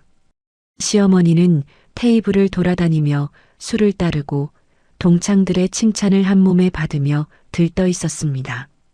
복내야, 너 이렇게 사돈 잘 만나서 좋겠다. 며느리 친정이 이런 데를 하니 호강이 따로 없네. 호호. 그래, 내가 복이 많지. 그래서 내 이름이 복내 아니니. 자자, 더 먹어, 더. 그 사람은 본인 이름이 불리는 그 순간조차 즐겼습니다. 평생을 남의 눈에 재력가로 보이고 싶어 했던 사람. 그 허영의 절정을 시어머니는 그날 마음껏 누렸습니다. 그게 절벽 끝이라는 걸 모른 채로요. 그런데 한 가지 작은 균열이 있었습니다. 동창 한 명이 카운터 쪽을 보더니 고개를 갸웃했습니다. 근데 복내야, 저 카운터에 있는 양반은 누구야? 사돈이라더니 저 양반이야? 시어머니가 카운터 쪽을 돌아봤습니다. 그리고 모자를 눌러 쓴 낯선 남자를 보고 순간 멈칫했습니다. 사돈이라면 응당 굽은 허리에 그 여자가 있어야 할 자리에 처음 보는 남자가 서 있었으니까요. 하지만 시어머니는 곧 능청스럽게 둘러댔습니다. 아, 사돈은 잠깐 안에 들어갔어. 저 양반은 뭐 일하는 직원이겠지. 자자, 그런 거 신경 쓰지 말고. 우리 건배나 하자, 건배. 우리 동창들의 우정을 위하여. 시어머니가 황급히 잔을 들어 화제를 돌렸습니다. 동창들이 잔을 부딪혔습니다. 그 작은 의심은 술기운 속에 금세 묻혔습니다. 저는 창 너머로 그 장면을 보며 생각했습니다. 그래요, 마음껏 둘러대세요. 곧 둘러댈 수 없는 순간이 올 테니까요. 잔치는 2시간이 넘도록 이어졌습니다. 왁자지껄한 웃음소리와 술잔 부딪히는 소리, 노랫소리까지 흘러나왔습니다. 불판 위에 장어가 마지막 한 마리까지 흔적도 없이 사라지고 복분자주 박스가 텅텅 비어갈 무렵에야 그 광란의 잔치는 서서히 끝이 보이기 시작했습니다. 동창들이 하나둘 배를 두드리며 일어났습니다. 아이고, 잘 먹었다. 복내 덕분에 호강했네. 다음엔 우리가 한턱 낼게. 저마다 인사를 나누며 겉옷을 챙겼습니다.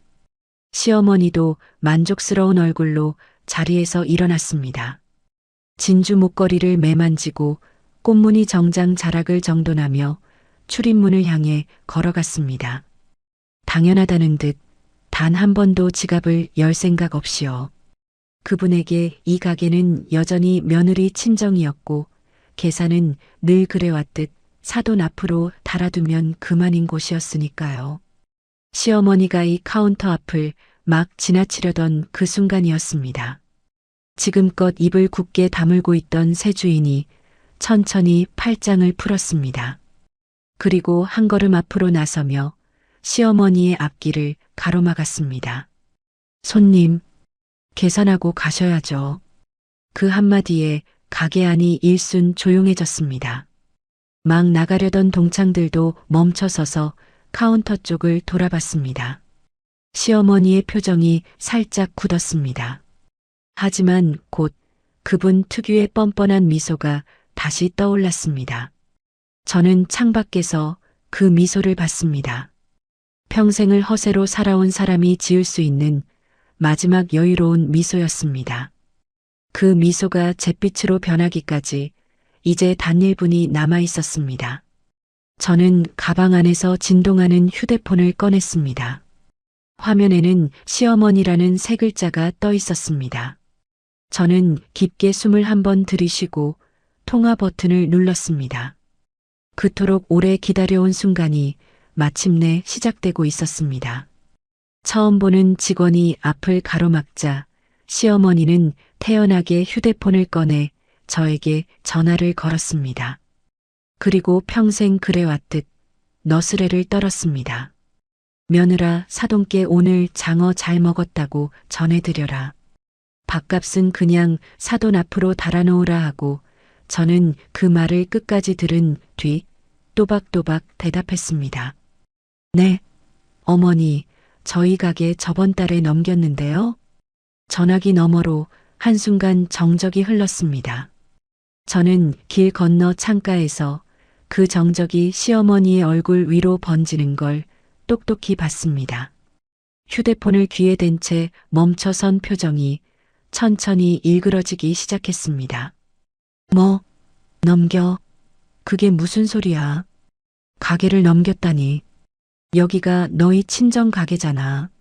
아니요, 어머니. 저번 달에 권리금 받고 다 넘겼어요. 지금 다른 분이 그 가게 주인이세요. 또 한 번의 침묵. 이번엔 더 길었습니다. 그리고 단 1분도 채 지나지 않아 그 말의 의미가 시어머니의 머릿속에 완전히 박힌 순간이었습니다. 시어머니의 얼굴이 순식간에 잿빛으로 변했습니다. 휴대폰을 쥔 손이 부들부들 떨렸고 다리에 힘이 풀린 듯 휘청거렸습니다. 옆에 있던 동창이 놀라 시어머니를 부축했습니다. 저는 전화를 끊었습니다. 더 할 말은 없었습니다. 나머지는 현장의 새 주인이 할 일이었으니까요. 새 주인은 그 틈을 놓치지 않았습니다. 그는 카운터 안쪽에서 서류 한 장을 꺼내 들었습니다. 그리고 시어머니 앞에 천천히 들이밀었습니다. 영업신고증이었습니다. 저번 달자로 명의가 바뀐 새 주인의 이름이 또렷이 박힌 영업신고증이요. 보세요, 손님. 이 가게 분명 제 명의입니다. 여기 영업신고증에 날짜랑 제 이름 다 나와 있죠? 손님이 말씀하시는 그 사돈분 가게가 아니에요. 오늘 손님이 드신 건 제 가게에서 제가 준비한 음식입니다. 그러고는 다른 손으로 포스기에서 길게 뽑아낸 영수증을 펼쳐들었습니다. 영수증은 거의 팔길이만큼 길었습니다. 특대장어 50인분, 복분자주 수십 병, 음료수, 추가 반찬까지 맨 아래 합계 금액에는 큼지막한 숫자가 찍혀 있었습니다. 700만 원. 오늘 드신 식대 총 700만 원입니다. 계산해 주셔야죠. 시어머니의 입에서 헛바람 같은 소리가 새어나왔습니다. 그러더니 갑자기 새 주인을 향해 삿대질을 하기 시작했습니다. 무슨 소리야? 여기 우리 며느리 친정 가게야. 내가 며느리 시어머니라고. 사돈한테 달아놓으면 될걸. 왜 나한테 돈을 내라 말아야.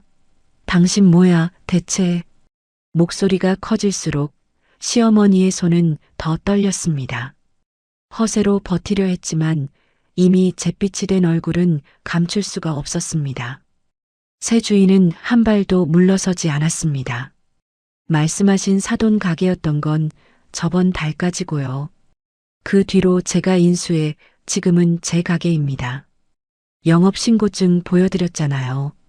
손님께서 직접 신명 데려오셔서 700만 원어치 드셨고요. 식대를 지금 정산하지 않으시면 저는 무전취식으로 신고하고 사기죄로 고소할 수밖에 없습니다. 사기죄, 고소. 그 단어들이 가게 안에 울려 퍼지자 분위기가 완전히 달라졌습니다. 막 나가려던 동창들이 다시 모여들었습니다. 웅성거림이 커졌습니다. 복래야, 이게 무슨 일이야? 사돈 가게가 아니라고? 그럼 너 우리한테 사돈 가게라고 거짓말한 거야? 우리한테 한턱 낸다더니 돈도 안 내고 먹은 거였어? 700만 원을? 동창들의 눈빛이 싸늘하게 변했습니다.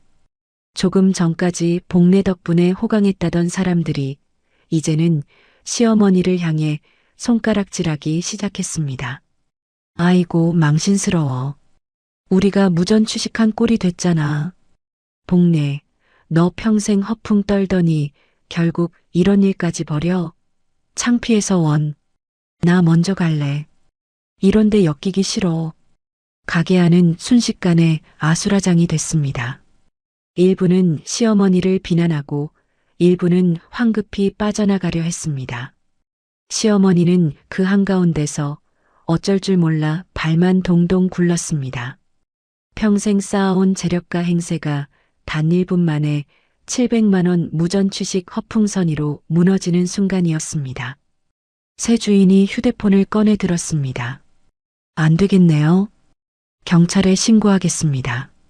그가 111 의리를 누르는 신용을 하자 시어머니의 얼굴이 새파랗게 질렸습니다. 사기죄로 고소당하고 경찰서에 끌려갈 수도 있다는 현실이 그제야 머릿속에 들이닥친 겁니다. 시어머니는 그 자리에 털썩 주저앉았습니다. 진주 목걸이가 흔들렸고 곱게 만진 머리가 헝클어졌습니다. 아, 안 돼요. 신고는 경찰은 부르지 마세요. 내가 낼게요. 결국 출동한 경찰이 가게에 도착했습니다. 자초지종을 들은 경찰은 무전취식이 맞으니 변제하는 게 좋겠다고 권고했습니다. 사기죄로 정식 고소가 들어가면 일이 더 커진다고요. 시어머니는 떨리는 손으로 휴대폰을 꺼냈습니다. 그리고 뱅킹 앱을 열었습니다. 저는 나중에야 알았습니다. 그 앱 안에 들어있던 700만 원이 시어머니가 며느리 몰래, 아들 몰래 평생 한 푼, 두 푼 숨겨 모은 비상금이었다는 거요. 사실상 전 재산이었습니다. 남들 앞에선 재력가 행세를 했지만 그 허세 뒤에 숨겨둔 진짜 통장은 단 하나, 그 700만 원이 전부였던 겁니다. 그 피 같은 비상금에서 700만 원을 떨리는 손으로 이체했습니다. 한 자리 한 자리 숫자를 누를 때마다 손이 어찌나 떨리던지 몇 번이나 잘못 눌렀습니다. 이체 완료 알림이 뜨자 새 주인이 영수증을 내밀었습니다. 시어머니는 덜덜 떨리는 손으로 그 영수증에 서명했습니다. 결제가 끝났습니다. 새 주인은 시어머니를 조용히 가게 밖으로 안내했습니다. 동창들은 이미 대부분 떠난 뒤였습니다. 남은 몇 명도 곱지 않은 눈길을 던지며 버스에 올랐습니다. 누구 하나 시어머니를 위로하지 않았습니다. 평생 그토록 잘 보이고 싶어 했던 동창들에게 그날 700만 원 떼먹으려던 거짓말쟁이로 영원히 낙인 찍혔습니다. 버스가 떠나고 시어머니는 가게 앞 길가에 혼자 주저앉았습니다. 망연자실한 얼굴로요. 곱게 차려입은 꽃무늬 정장도 진주 목걸이도 부풀린 머리도 이제는 초라하기만 했습니다. 저는 길 건너에서 그 모습을 지켜봤습니다. 10년 동안 제 친정 가게에서 공짜 밥을 먹고 엄마의 손목이 붓도록 무릎이 닳도록 부려먹은 사람. 사돈이 수술을 앞두고 있는데도 동창회 50인분을 통보한 사람. 그 사람이 마침내 본인이 먹은 값을 본인 돈으로 치렀습니다. 그것도 평생 모은 비상금 전부로요. 이상하게도 통쾌하기보다 담담했습니다. 이건 복수가 아니라 그저 셈이었으니까요. 먹었으면 값을 치른다. 그 당연한 셈을 10년 만에 받아낸 것뿐이었으니까요. 저는 가방 안을 들여다봤습니다. 그 안에는 차용증과 공짜 밥 장부 그리고 노란 봉투에 봉인된 이혼 서류가 들어 있었습니다. 시어머니의 셈은 이제 끝났습니다. 하지만 셈이 하나 더 남아 있었습니다. 10년간 어머니의 만행을 효도로 포장하고 장모의 적금을 가로채고 단 한 번도 제 편에 서지 않았던 사람. 제 남편이었습니다. 저는 휴대폰을 꺼내 미리 약속을 잡아둔 변호사에게 문자를 보냈습니다. 예정대로 진행하겠습니다. 그리고 길에 주저앉은 시어머니를 마지막으로 한 번 더 바라본 뒤 발걸음을 돌렸습니다. 곧 어머니의 호출을 받은 남편이 새파랗게 질려 변호사 사무실로 달려올 거였습니다. 그리고 그곳에서 저는 10년의 마지막 셈을 끝낼 거였습니다. 어머니에게서 전화를 받은 남편은 하얗게 질린 얼굴로 변호사 사무실 문을 박차고 들어왔습니다. 그리고 회의 테이블에 앉아 있는 저를 향해 다짜고짜 소리를 질렀습니다. 야, 너 미쳤어? 어떻게 시어머니를 그 지경으로 만들어? 길바닥에 주저앉아서 울고 계셔. 네가 사람이야? 저는 그 고함을 끝까지 들은 뒤 가방에서 낡은 수첩 하나를 꺼냈습니다. 그날 오후 저는 변호사 사무실 회의실에 미리 와 앉아 있었습니다.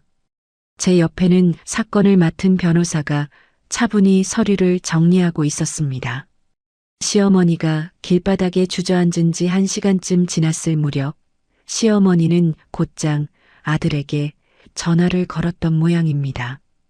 그리고 남편은 어머니의 울음 섞인 호출을 받고 제가 있는 이곳으로 달려온 거였습니다. 제가 보낸 주소 하나만 보고요. 앉아. 저는 차분하게 말했습니다. 남편은 앉지 않았습니다. 씩씩거리며 테이블을 내려다보고 섰습니다. 앉긴 뭘 앉아. 너 지금 무슨 짓을 한 건지 알기나 해? 어머니가 동창들 앞에서 망신당하고 700만 원이나 뜯기고 그 돈이 어머니 평생 비상금인 거 몰라? 너 진짜 독한 년이었구나. 독한 년. 저는 그 말을 천천히 따라했습니다. 그리고 가방에서 낡은 수첩을 꺼냈습니다. 손때 무더 표지가 다 다른 공짜 밥 장부였습니다. 독한 건 누구지? 자, 여기. 한번 봐. 저는 그 수첩을 그 사람의 가슴팍을 향해 거칠게 던졌습니다. 수첩이 그 사람 가슴에 맞고 펼쳐진 채 바닥으로 떨어졌습니다. 빼곡히 적힌 페이지들이 펄럭이며 펼쳐졌습니다. 그게 뭔지 알아? 너희 어머니가 지난 10년간 우리 엄마 가게에서 먹고 간 공짜밥 장부야. 날짜별로, 메뉴별로, 금액까지 다 적혀 있어. 산악회, 개모임, 가족 외식, 오늘 일을 빼고도 다 합치면 수백만 원이야.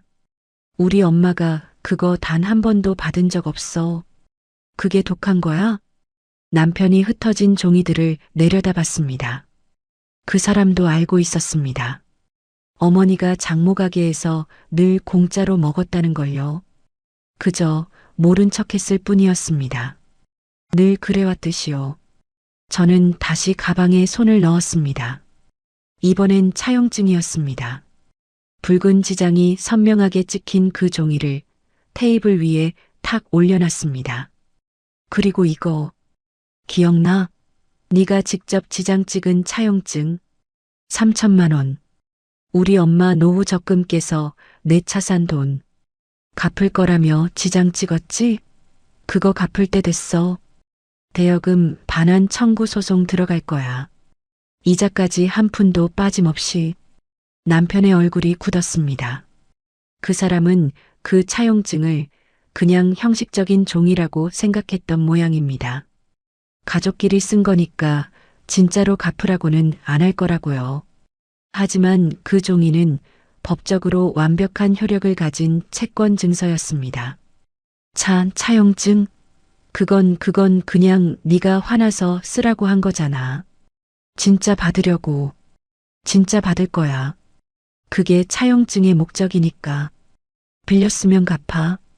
그게 네가 늘 말하던 당연한 거 아니야? 손님이 먹었으면 값을 치르고 빌렸으면 갚고. 저는 마지막으로 노란 봉투를 꺼냈습니다. 며칠 전 단단히 봉인해둔 그 봉투를요. 봉투를 열고 안에 든 서류를 꺼내 그 사람 발밑에 툭 떨어뜨렸습니다. 이혼 서류였습니다. 이미 제 도장이 선명하게 찍힌. 남편의 눈이 커졌습니다. 그 사람은 그제야 이게 단순히 어머니 돈 문제가 아니라는 걸 깨달았습니다. 이건 우리 두 사람의 끝이었습니다. 이 이혼? 너 지금 나랑 이혼하겠다는 거야? 이까지 딜로? 이까지 딜. 저는 다시 그 사람의 말을 따라했습니다. 그리고 그 사람을 똑바로 봤습니다. 10년이야. 10년 동안 너는 단 한 번도 내 편에 서준 적이 없어. 어머니가 우리 엄마 가게에서 공짜 밥 먹을 때 너는 그 끝자리에서 장모가 구워준 장어를 먹었지. 어머니가 사돈 수술을 무시할 때 너는 어머니 기 살려드리는 게 며느리 도리라고 했어. 우리 엄마 적금 깨서 내 차 살 때 너는 가족끼리 그것도 못 해주냐고 했고, 그게 이까진 일이야? 남편은 아무 말도 못했습니다. 너한테 우리 엄마는 그냥 공짜 밥 주는 식당이었고 돈 빌려주는 은행이었어. 나는 그걸 10년 동안 봤어. 더는 안 봐. 이혼할 거야.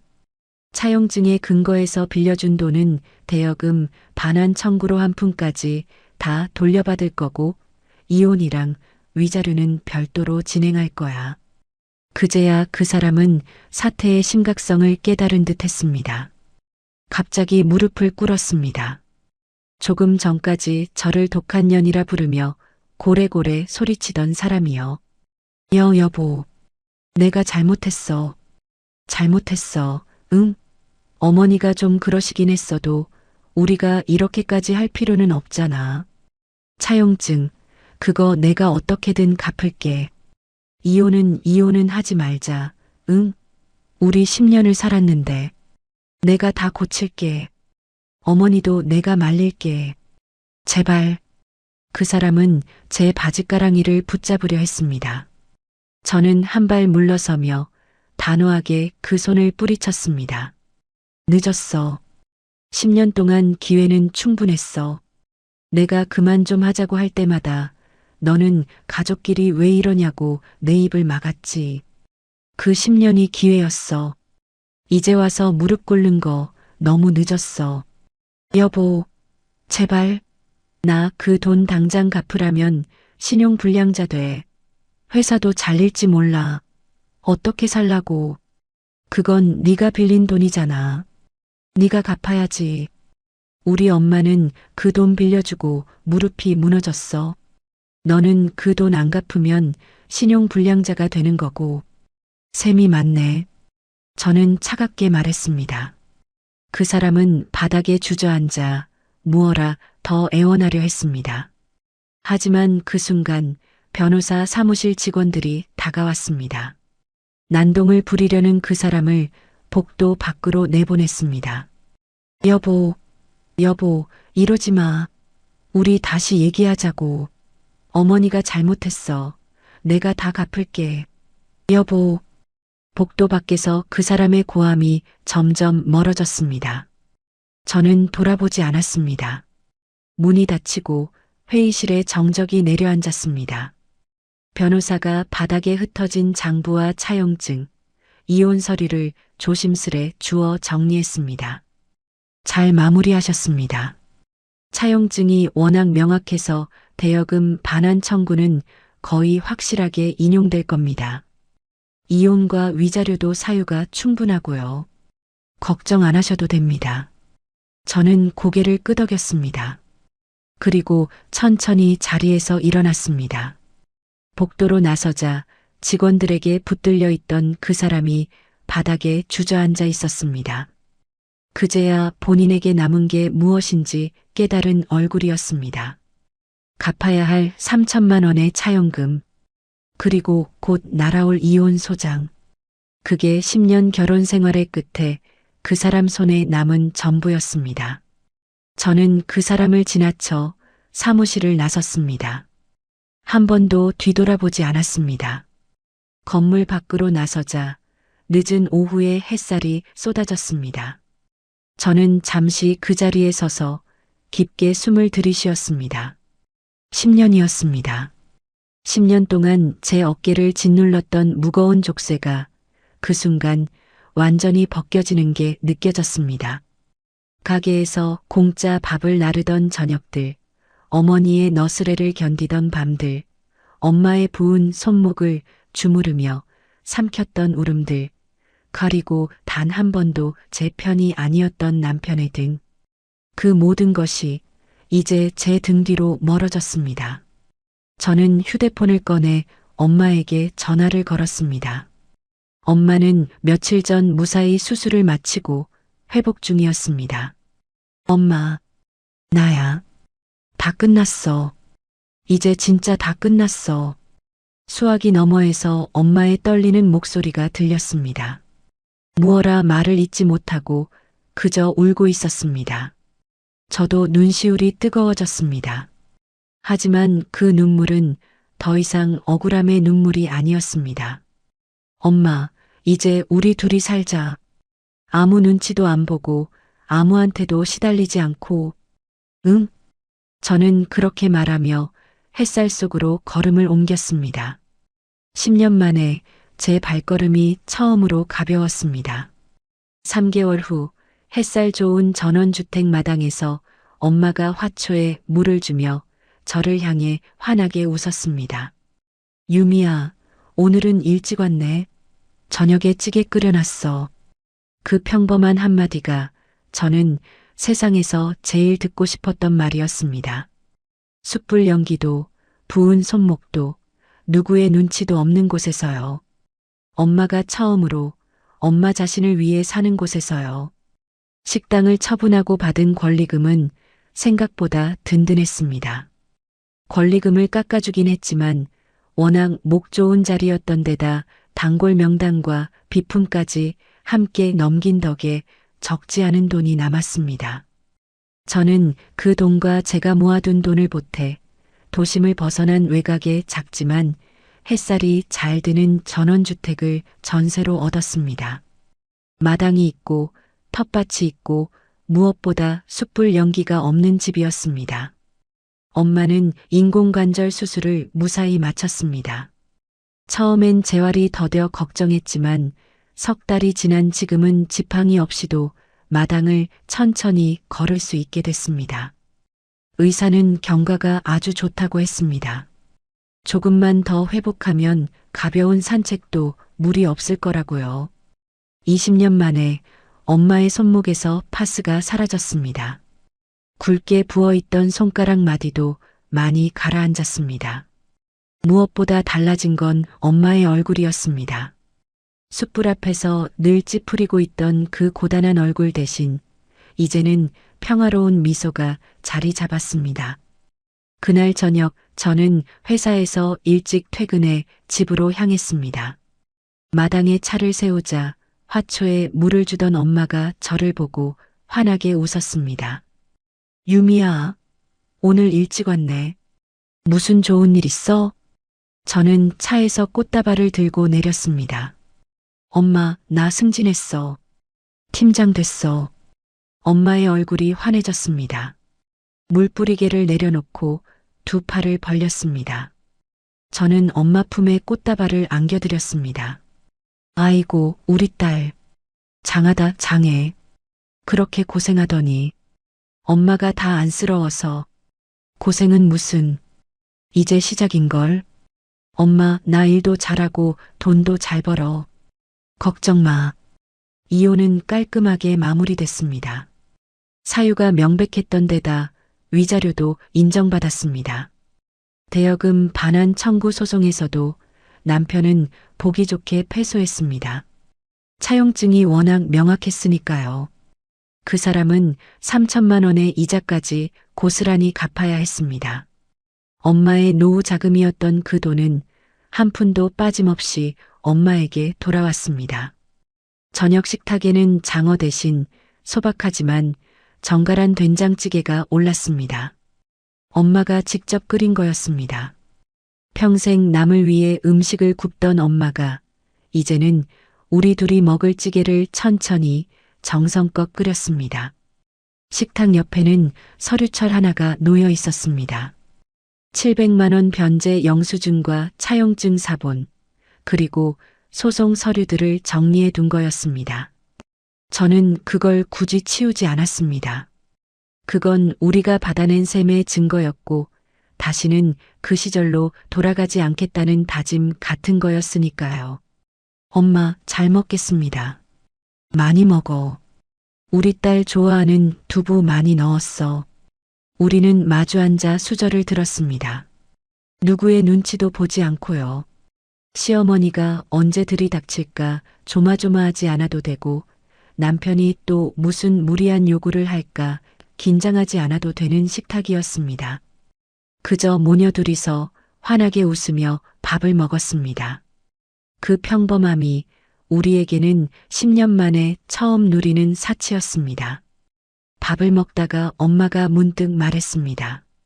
유미야, 엄마가 그동안 너한테 너무 미안했어. 엄마가 자꾸 참으라고만 해서 사돈한테 미움받을까봐, 네가 시집에서 흉 잡힐까봐. 그게 다 너 위하는 건 줄 알았는데 결국 너를 더 힘들게 한 거였어. 저는 수저를 내려놓고 엄마의 손을 잡았습니다. 이제는 부어있지 않은 따뜻한 손이었습니다. 엄마, 미안해하지 마. 엄마는 엄마가 할 수 있는 방식으로 나를 지키려 한 거야. 나는 알아. 그러니까 이제 엄마는 엄마만 생각해. 평생 남 위에서만 살았잖아. 이제 엄마 차례야. 엄마의 눈에 눈물이 고였습니다. 하지만 곧 환하게 웃었습니다. 그 미소를 보는데 제 가슴이 따뜻해졌습니다. 이거였습니다. 제가 10년 동안 그토록 지키고 싶었던 것. 엄마의 그 편안한 미소요. 식사를 마치고 저는 거실 창가에 섰습니다. 창밖으로 노을이 지고 있었습니다. 붉게 물든 하늘을 바라보며 저는 깊은 만족감을 느꼈습니다. 이 모든 것이 누가 대신 해준 게 아니라 제 손으로 지켜낸 거였으니까요. 제 능력으로, 제 결단으로요. 같은 시각 제가 나중에 전해 들은 이야기는 이랬습니다. 시어머니와 전 남편은 곰팡이가 핀 좁은 월세방에서 함께 지내고 있다고 했습니다. 비상금 700만 원을 한순간에 잃은 시어머니는 그날 이후 동창회에서 영구 제명을 당했습니다. 동네에도 소문이 쫙 퍼져서 손가락질이 무서워 대문 밖조차 제대로 나서지 못하는 신세가 됐다고 했습니다. 평생 남들 앞에서 재력가 행세를 하며 살아온 사람에게 그건 죽기보다 견디기 힘든 일이었을 겁니다. 전 남편은 더 처참했습니다. 대여금 반환 소송에서 패소해 3천만 원을 고스란히 갚아야 했는데 그걸 감당하지 못해 결국 신용불량자가 됐습니다. 매일같이 빚독촉 전화에 시달린다고 했습니다. 새 차를 사겠다고 장모 적금을 가로챘던 그 차도 결국 처분해야 했다더군요. 두 사람은 그 좁은 월세방에서 컵라면 하나를 두고 서로를 탓하며 싸운다고 했습니다. 어머니는 아들에게 왜 며느리 하나 제대로 단속 못했냐고, 아들은 어머니에게 왜 그렇게 허세를 부려 이를 키웠냐고요. 평생 서로의 허영과 안일함을 부추기며 살아온 두 사람이 이제는 서로를 원망하며 무너지고 있었습니다. 그 이야기를 들었을 때 저는 통쾌함보다는 그저 담담함을 느꼈습니다. 제가 그들을 무너뜨린 게 아니었으니까요. 그들은 본인들이 평생 쌓아온 것들 때문에 무너진 거였습니다. 먹은 값을 치르지 않은 죄, 빌린 돈을 갚지 않으려던 죄, 그리고 가장 가까운 사람의 희생을 당연하게 여긴 죄. 그 셈을 결국 본인들이 치른 것뿐이었습니다. 노을이 완전히 저물고 마당에 어둠이 내려앉았습니다. 거실 불빛 아래 엄마는 소파에 앉아 텔레비전을 보며 편안하게 웃고 있었습니다. 그 평화로운 모습을 보며 저는 생각했습니다. 억울한 희생자였던 시절은 이제 완전히 끝났습니다. 엄마는 더 이상 누구의 공짜 식당도 누구의 은행도 아니었습니다. 저는 더 이상 누군가의 눈치를 보며 부당함을 삼키는 며느리가 아니었습니다. 우리는 우리 손으로 우리의 존엄을 되찾았습니다. 유미야, 이리 와서 같이 봐. 이 드라마 재밌더라. 엄마가 저를 불렀습니다. 저는 창가를 떠나 엄마 옆에 앉았습니다. 엄마는 자연스럽게 제 어깨에 기댔습니다. 그 무게가 더없이 따뜻하고 편안했습니다. 저는 엄마 어깨를 감싸 안으며 조용히 미소 지었습니다. 10년의 무거운 짐을 모두 내려놓은 자리에 이제는 햇살 같은 평온이 들어와 있었습니다. 스스로 쟁취한 자유 속에서 우리 모녀의 새로운 인생 이막이 그렇게 힘차게 시작되고 있었습니다. 참는 것이 늘 미덕은 아닙니다. 사랑하는 사람을 지키는 일이 때로는 더 이상 참지 않겠다는 결심에서 시작되기도 합니다. 먹은 값은 치러야 하고 빌린 돈은 갚아야 하며 누군가의 희생은 결코 당연한 것이 아닙니다. 유미와 순자 모녀가 되찾은 것은 돈이 아니라 사람으로서의 존엄이었습니다. 오늘 이 이야기가 묵묵히 견디고 계신 누군가에게 작은 용기가 되었기를 바랍니다. 이야기를 끝까지 들어주셨다면 잘 들었다고 댓글 하나만 남겨주세요. 구독과 좋아요를 눌러주시는 모든 분들이 행복하시길 기원합니다. 오늘 함께 해주셔서 정말 감사합니다.